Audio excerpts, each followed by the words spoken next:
My name is Cora Ashford. For the first 18 years of my life, that name felt like a borrowed coat, something that never quite fit, that I was always trying to shrink into to avoid being noticed. I grew up in Crestwood Valley, a place postcard perfect with rolling hills the color of warm honey and skies so vast and blue they seemed to hold all the world's promises. My family owned Serenity Ridge Vineyards, a name that, in retrospect, feels like a cruel joke. From the outside, we were the Ashfords, Julian, the brilliant, sought-after architect, Genevieve, his elegant wife, a pillar of local society, their son, Nolan, the golden child destined for greatness, and me. I was the afterthought, the quiet one, the shadow that trailed behind the family's brilliance. They say I was a clumsy child. It was the family's favorite anecdote, a charming story to explain the unexplainable. Cora, tripping over air. Cora, walking into doors. Cora, with a constellation of bruises on her shins that she could never quite account for. It was a simpler narrative than the truth. The truth was that my brother, Nolan, 2 years my senior, was the sun around which our family orbited, and sometimes, the sun burns what gets too close. His jokes were the stuff of legend, his roughhousing a sign of his robust spirit. My flinches, my tears, my quiet retreats to my room were signs of my own failings. I was too sensitive, too fragile, too dramatic. The story of my clumsiness was a story we all agreed to tell, a collective lie that kept the delicate ecosystem of our family intact. But lies are like hairline fractures in a foundation. You can ignore them for a while, but eventually, the entire house comes down. The air at Serenity Ridge that September evening was thick with the sweet, heavy scent of late-harvest grapes. The sky was a masterpiece of bruised purples and soft pinks, a gentle farewell to a long summer. Inside our sprawling, mission-style home, the annual Harvest Gala was in full swing. Laughter, as bright and crisp as the Sauvignon Blanc being served, echoed off the high, wood-beamed ceilings. My father, Julian, stood by the massive stone fireplace, a glass of his prize-winning Cabernet in hand, holding court with a cluster of investors. My mother, Genevieve, moved through the crowd like a queen surveying her realm, her smile a carefully calibrated instrument of charm. I was trying to master the art of invisibility, a skill I'd been honing for years. I found a small alcove by the library doors, tucking myself away, hoping to be mistaken for a piece of furniture. Cora, darling, stop hovering in the shadows. My mother's voice, though pitched softly, cut through the din and found me with unerring accuracy. She didn't look at me, her eyes already scanning for the next important guest. Go make yourself useful. See if Chef needs help with the canapes. I straightened up, my movements slow and deliberate.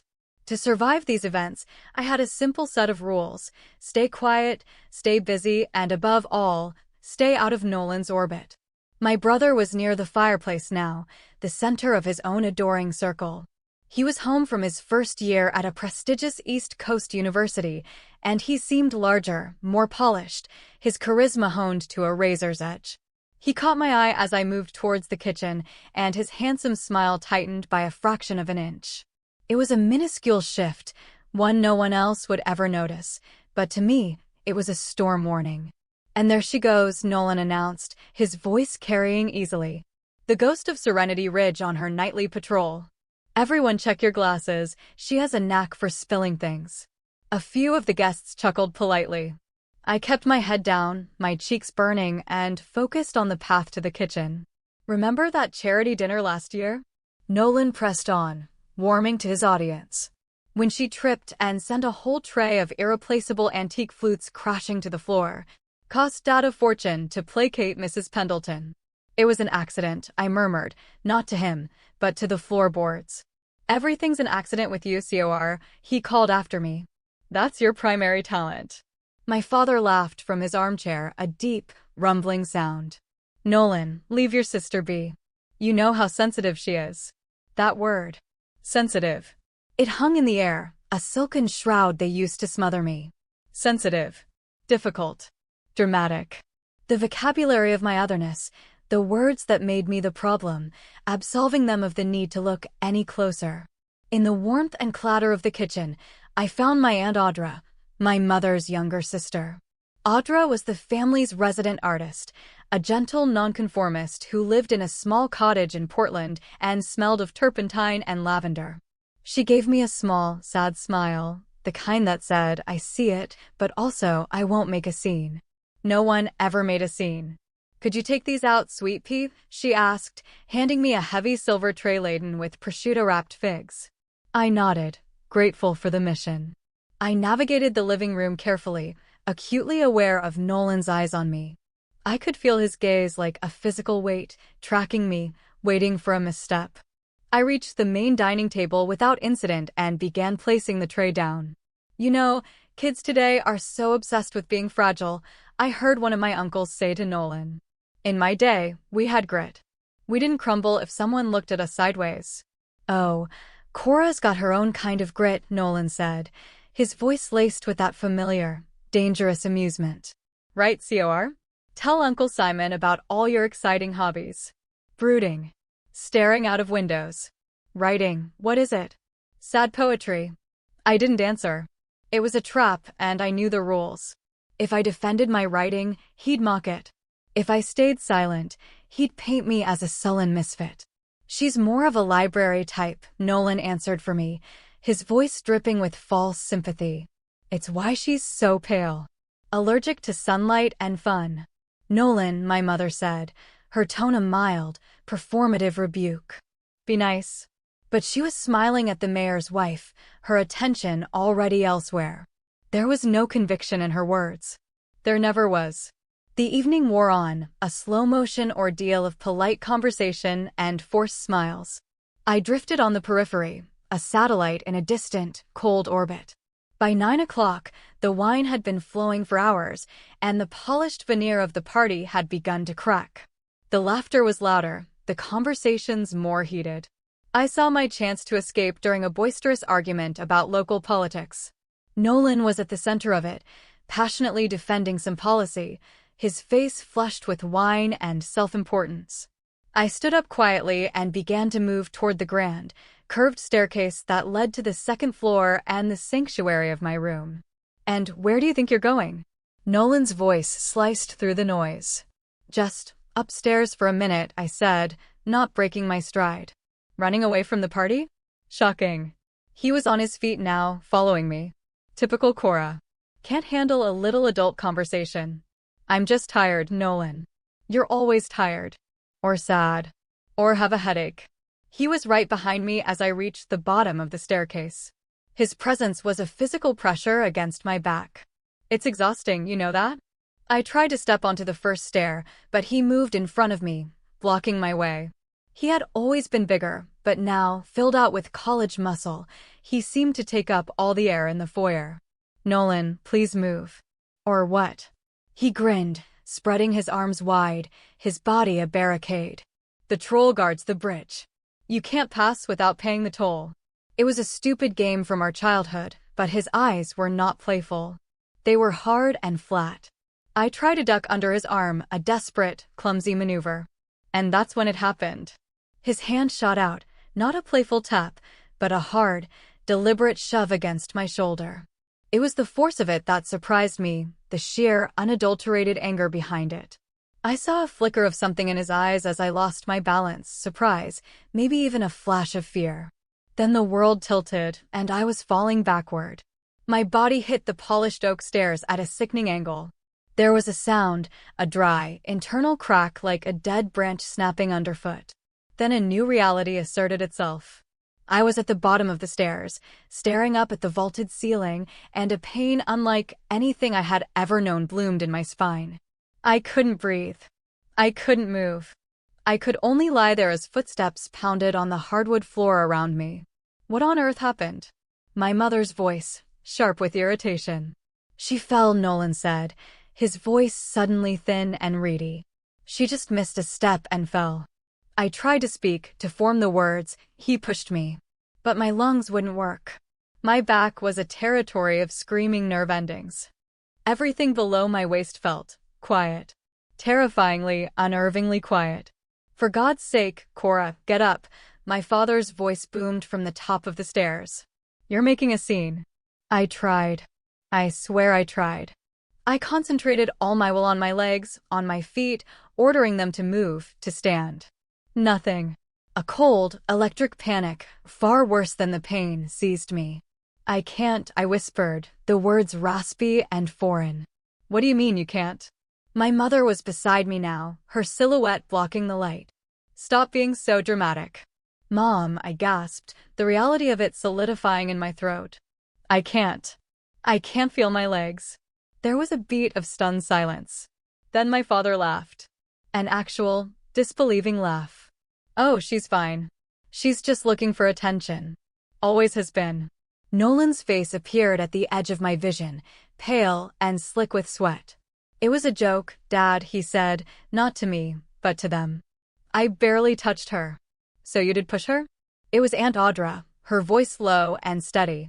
Not like that, Nolan said, defensive. We were just messing around. She's clumsy, she lost her balance. She needs an ambulance, Audra said firmly. Absolutely not, my father countered, his voice dripping with disdain. We are not calling emergency services for a teenage tantrum. Julian, she says she can't move her legs, my Aunt Rowena, Audra's sister, argued. She's lying, he said, the words like stones. Or exaggerating. It's what she does. The party guests had formed a circle around me, a gallery of uncomfortable, pitying, and annoyed faces. Someone was shushing the younger children. Someone else muttered about the evening being ruined. I closed my eyes, the hot shame of it all mixing with the terror. They were talking about me, over me, around me, but never, ever to me. I was not a person. I was a problem, an embarrassing disruption to their perfect evening. Come on, sweetie, let's try to sit up. My mother's voice had shifted to its public-facing, syrupy sweetness. An audience was present, and Genevieve Ashford always played her part. I tried again, using my arms to push. A bolt of white-hot lightning shot up my spine. I screamed, a raw, involuntary sound that was torn from my throat, and collapsed back onto the floor. Jesus Christ, my father muttered. Nolan, go help your sister get to the couch. Nolan stepped forward, his movements hesitant. He reached for my arms. Come on, Cor, stop this. Don't touch me, I choked out. The words were small, but they carried. He recoiled as if burned. I was just trying to help, he exclaimed, his victimhood already taking shape. It was a joke. You're the one who's always so clumsy. That's true, my mother chimed in, rushing to fortify the narrative. Remember last summer when she fell off her horse? And that time she sprained her ankle walking down the driveway. I wanted to scream that Nolan had spooked the horse, that he'd left his skateboard at the bottom of the driveway. But what was the use? The story was already written. I was the clumsy one. I'm calling an ambulance, Audra said again, her phone in her hand. You do that, Audra, and you can consider your invitation to this family permanently revoked, Julian threatened. Fine by me, Audra shot back, her thumb already dialing. The room erupted. My father was shouting about family loyalty and appearances. My mother was weeping about how Audra was trying to ruin them. Nolan kept repeating, it was just a joke, like a mantra that could somehow rewind time.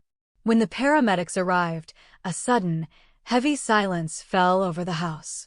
A man and a woman entered with a professional calm that felt like a splash of cold water.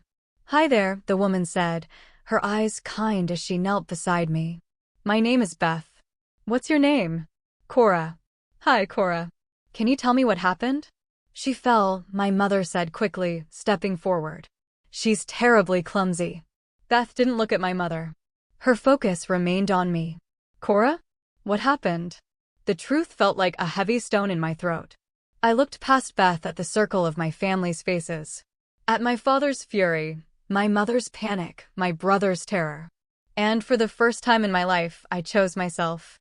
I was pushed, I said, my voice barely a whisper, but clear in the silent room. Down the stairs.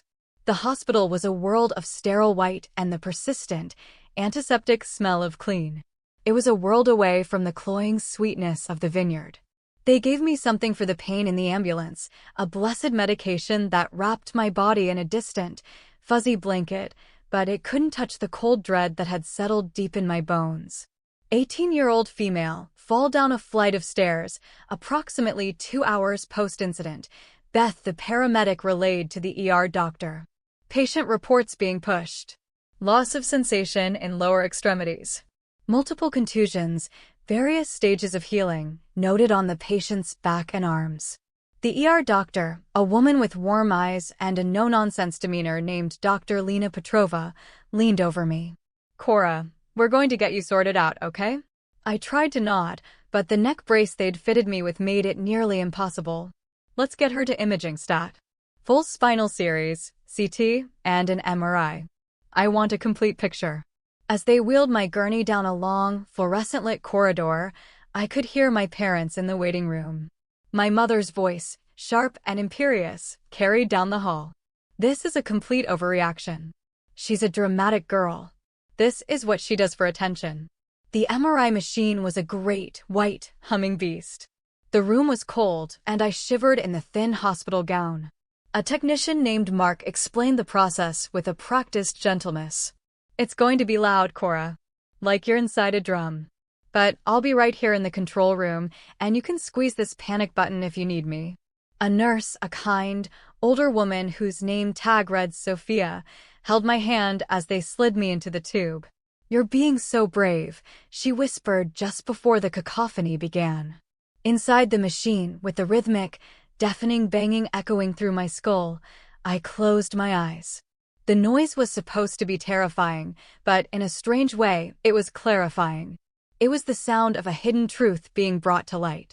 Each loud clank and whir felt like a camera shutter, capturing the secret history written on my bones. The falls that weren't falls. The accidents that were anything but. For 18 years, my body had kept the score, and this machine was finally reading the tally. When it was over, I was wheeled into a private room. Alone for the first time, I could hear my parents arguing with a nurse just outside my door. I am her mother, I demand to know what she's been saying, Genevieve insisted. She has a tendency to embellish things. My phone, which a nurse had thankfully retrieved from my pocket, buzzed on the bedside table. A string of texts from Nolan. Don't be stupid, Cora. You know how Mom and Dad will freak out. Tell them you slipped. It was an accident. I'm sorry, okay? I didn't mean for you to get so hurt. If you do this, if you lie and say I did it on purpose, you'll ruin my life. You'll destroy this family. I stared at the words, at the familiar blend of feigned apology and overt threat. You'll destroy this family. As if I were the one holding the hammer. As if the family wasn't already a house of cards, built on a foundation of his perfection and my silence. Dr. Petrova came back into the room a short time later. She was not alone. She was with a woman in a smart blazer who introduced herself as Beatrix from social services. Dr. Petrova's face was kind, but her eyes were serious. She pulled a chair close to my bed. Cora, she began, her voice gentle. We have the results from your scans. Am I paralyzed? The question I'd been too terrified to ask escaped in a breath. No, Dr. Petrova said quickly, and a wave of relief so profound it made me dizzy washed over me. The good news is that while you have a severe compression fracture of your T12 vertebra, the spinal cord itself is not severed. It's badly bruised and swollen, which is causing the paralysis. With surgery and intensive rehabilitation, we are very optimistic that you will walk again. The relief was short-lived. Dr. Petrova's expression told me there was more. She held up a tablet, showing me the ghostly, black and white images from the MRI. This is the fresh fracture from tonight, she said, pointing to a crushed-looking vertebra. But the MRI showed us other things as well. She swiped to another image, this one of my rib cage. You have 2 recently healed fractures here on your left side. Maybe 3 or 4 months old. She swiped again. And evidence of an older, less severe fracture to your wrist, maybe from a year or 2 ago. Cora, this is a pattern. These are not the injuries of someone who is simply clumsy. I stared at the images, at the undeniable proof. It was all there. The time Nolan had accidentally shoved me into a bookcase during an argument. The time he'd twisted my arm behind my back to get me to admit I'd broken his laptop charger, which I hadn't. It was all there, a secret diary written in bone. Can you tell us how these injuries happened, Cora? Beatrix, the social worker, asked softly. And the dam broke. The stories I had swallowed for years came pouring out. The games that always ended with me in tears. The constant, low-level fear. The way my parents would sigh and tell me to be less sensitive, to learn to take a joke. I told them everything, my voice raw and shaking. When I finished, the room was silent save for the quiet, rhythmic beep of my heart monitor. Cora, Dr. Petrova said, her voice filled with the compassion I had craved my entire life. What you're describing is a long-term pattern of physical and emotional abuse. And your parents' failure to protect you is medical neglect. They say I'm just dramatic, I whispered, the old script still etched on my soul. You are not dramatic, Beatrix said firmly. You are a survivor. A sharp knock on the door preceded my parents bursting in, my father's face a mask of thunder, my mother's a study in panicked control. What is going on here? My father demanded. What lies have you been telling them, Cora? Mr. and Mrs. Ashford, Dr. Petrova said, standing to her full height, creating a protective barrier between them and my bed. I'm going to have to ask you to leave. Your daughter is an adult, and she has disclosed serious abuse. Abuse? My mother let out a short, hysterical laugh. My son and daughter were playing. It was an accident. Tell them, Cora. Tell them it was an accident. Her eyes pleaded with me, commanded me to return to the script, to save them, to save Nolan, to save the family. But looking at the MRI images still glowing on the tablet at the black and white truth of my own body, I found a strength I never knew I possessed. Before I could answer, 2 uniformed police officers appeared in the doorway. Mr. and Mrs. Ashford, one of the officers said. I'm Officer Reyes. We need to ask you and your son some questions regarding your daughter's injuries. This is outrageous, my father blustered. We're not saying a word without our lawyer. That is your right, sir, Officer Reyes said calmly. But we've already spoken to your son in the waiting room. We've also seen the text messages he sent to his sister. He's being taken into custody for questioning. My mother made a small, strangled sound. She turned to me, and in that moment, the mask of the perfect mother fell away completely. What was left was ugly and raw. You did this, she hissed, her voice low and venomous. You're destroying this family. I looked at the woman who gave me life, the woman who had witnessed my pain and called it a personality flaw, and I felt a profound and terrible clarity. No, Mom, I said, and my voice didn't shake. Nolan did this. And you let him. Officer Reyes escorted my stunned parents from the room. Through the open door, I heard the commotion in the hallway. I heard Nolan's voice, high and panicked. It was an accident. She's always provoking me. She knows how to get under my skin. Then another officer's voice, calm and firm. You have the right to remain silent. The sounds faded down the hall. Dr. Petrova sat back down by my bed. You did the hardest thing, Cora, she said gently. You told the truth. I looked at the MRI on the tablet one last time. It was a map of my past, a geography of pain. But it was also something else. It was evidence. It was validation. It was the key that was finally unlocking my cage. For 18 years I had been falling, and for 18 years they had let me. But this time, falling had saved my life. This time, at the bottom of the stairs, I had finally found solid ground. The days that followed were a blur of surgery, pain management, and the slow, terrifying process of trying to reconnect with my own body. The surgery to decompress my spinal cord was successful, but the road ahead was long. My legs were still strangers to me, unresponsive and heavy. The doctors were optimistic, but their optimism was clinical. The real work, the day-to-day battle, was mine to fight. My family, or what was left of it, responded predictably. They hired Vincent Croft, the most ruthless and expensive defense attorney in the state. Nolan was released on bail, the sum paid for by the emergency sale of a block of my father's company stock. The official story, released through Croft's office, was a tragic accident followed by a hysterical overreaction from an emotionally unstable young woman. They were trying to erase my truth before it had even fully formed. But I wasn't alone anymore. Aunt Audra became my fierce, gentle protector. She moved into a long-term hotel near the hospital, her painting supplies spread across the spare bed. She brought me real food, books, and quiet companionship. Aunt Rowena, her pragmatic sister, became my advocate. She was the one who remembered she'd been filming our young cousin, Lila, singing a song on her phone right before the incident. I didn't think anything of it, she told me, her face pale, as she replayed the video for me and the detectives. But there, in the background, the video was shaky, focused on Lila's smiling face. But in the background, out of focus, but unmistakable, was the bottom of the staircase. It captured the whole scene, Nolan blocking my path, his aggressive posture, the shove, my body tumbling out of frame. It was the objective truth, a silent witness that couldn't be gaslit or called dramatic. The video changed the legal landscape. The charges against Nolan were upgraded to aggravated assault. The media, which had initially treated it as a small local story, pounced. Vineyard Air accused of paralyzing sister. My family's carefully curated image shattered like a crystal goblet dropped on a stone floor. My parents fought back in the only way they knew how, through the court of public opinion. They gave a tearful interview on a morning news program. Cora has always been a complicated child, my mother said, dabbing her eyes with a silk handkerchief. Deeply sensitive, prone to bouts of melancholy. She has always resented the attention her brother received for his accomplishments.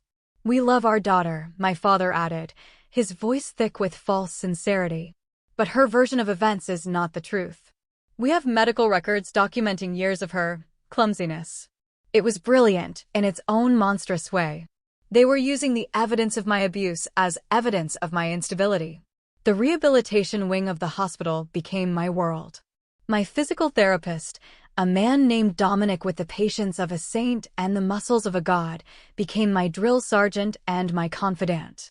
The first time he helped me stand, supported by the parallel bars, my legs shaking uncontrollably, I wept.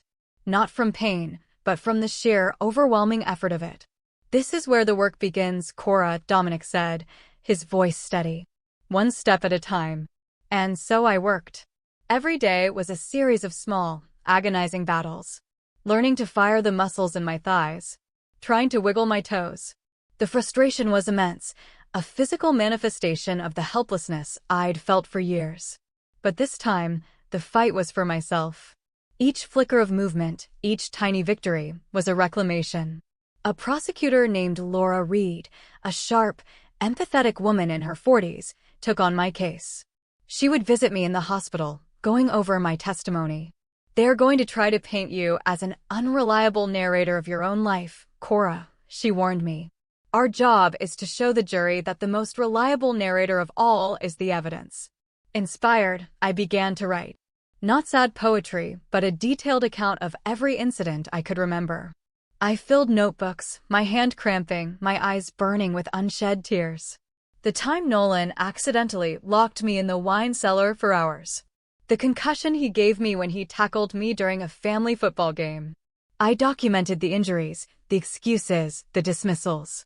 It was a painful archaeological dig into my own history. This isn't a journal, Laura said, looking at the stack of notebooks. This is a chronicle of systematic abuse. And it's going to be our roadmap in court. The trial was 3 months later. By then, I could walk with the help of a single black cane. I chose my outfit for the first day with deliberate care, a simple, dark blue dress. I wanted to look strong, not fragile. Seeing my family in the courtroom was like looking at strangers. My father's face was stone. My mother avoided my gaze, her face a mask of tragic martyrdom. Nolan looked diminished. The golden boy confidence was gone, replaced by a sullen, resentful fear. When I took the stand, the silence in the courtroom was absolute. I told my story. I didn't cry. I didn't raise my voice. I simply presented the facts of my life, my voice clear and steady. Vincent Croft, the expensive lawyer, was as brutal as advertised on cross-examination. Miss Ashford, isn't it true that you have a history of depression? Yes, I said calmly. Being abused for 18 years can be very depressing. Isn't it true you wrote stories, that you have a flair for the dramatic? I write. That doesn't make my reality a piece of fiction. Isn't it possible that you, in your delicate state, simply misremember these events? The MRI scans have a perfect memory, Mr. Croft. So does the video. He couldn't rattle me. I had lived in fear of these people my entire life. I had nothing left to be afraid of.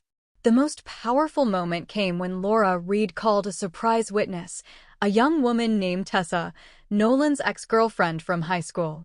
"Why did you and Mr. Ashford break up?" Laura asked. Tessa took a deep breath and looked at the jury. "He had a terrible temper. Once, during an argument, he shoved me.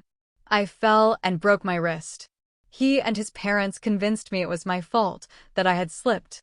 They said I was being dramatic. It wasn't until I heard about Cora that I realized it was a pattern." The jury was out for less than 4 hours. Guilty on all counts. Nolan was sentenced to 5 years in prison, with a possibility of parole after 3. My parents were found guilty of child endangerment and criminal negligence, sentenced to probation, mandatory therapy, and community service. After the verdict, my parents walked past me in the courthouse corridor. My father didn't look at me, but my mother stopped. "I hope you're happy," she whispered, her voice like ice. I looked at her, at the ruins of the life she had valued more than her own daughter's safety, and I felt a strange, quiet pity. "I'm free," I said. And I realized, with a startling clarity, that it was the truest thing I had ever said. A year can change everything. I live in Portland now, in a small apartment with a big window that looks out onto a leafy street. I moved in with Aunt Audra at first, and she nursed me back to health with paint fumes, good soup, and an abundance of quiet understanding. I can walk without my cane now, though my left leg still has a slight, almost imperceptible limp, a quiet reminder of the fall that set me free. I'm a student at the local university, studying social work. I want to be the person I needed when I was a child. I spend my weekends hiking in the lush Oregon forests, the scent of damp earth and pine a cleansing balm for old wounds. The ground beneath my feet feels solid, reliable. I haven't spoken to my parents since the trial. They send letters, carefully crafted by therapists, filled with words like accountability and regret. I read them and then I put them away in a box. Forgiveness is a complicated country, and I am not ready to apply for a visa. Maybe one day. Maybe not. The choice, for the first time, is entirely my own. Nolan sends letters from prison, too. They are angry and self-pitying. He still believes he is the victim of my story. I don't read them anymore. His voice has no power here. Sometimes, when the rain is tapping against my window pane, I think about that house at Serenity Ridge. I picture the grand staircase, the beautiful rooms, the manicured perfection of it all. It was a perfect-looking place built on a lie. My fall broke the facade, but the foundation was already rotten. I am building my own house now, a house of truth and self-respect. It's not as grand as the one I grew up in. It's small and simple, but the walls are strong, the foundation is solid, and I am safe inside. My name is Cora Ashford, and it finally feels like it's my own. I earned it. One painful, honest, liberating step at a time.